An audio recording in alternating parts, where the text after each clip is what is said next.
The repair and upgrade of the Project 11435 aircraft carrier Admiral Kuznetsov will start in September at a shipyard near Murmansk in North Russia, a source in Russia's defense industry told TASS. Almost 40 billion rubles, $714 million, will be spent on the ship's modernization, the source added.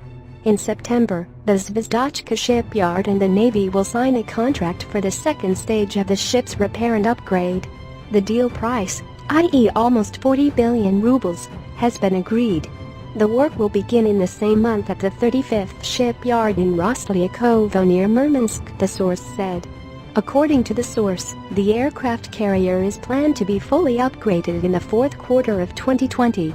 In other words, it will take 3 years and 2 or 3 months to upgrade and repair the ship, the source said.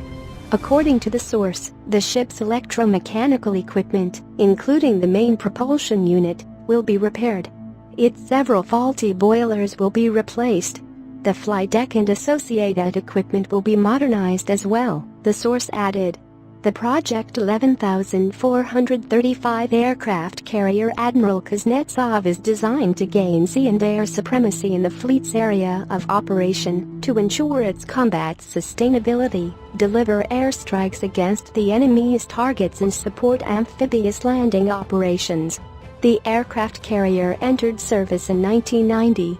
The ship has a full displacement of 58,000 tons, a length of 304.5 meters, a full capacity of 200,000 horsepower, and a speed of about 30 knots.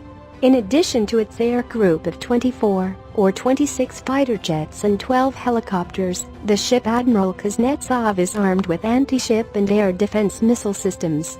The ship also has a ski jump ramp and 2 aircraft elevators to support aircraft operations. The ship's crew totals 1,300. And its air wing has 660 strong personnel.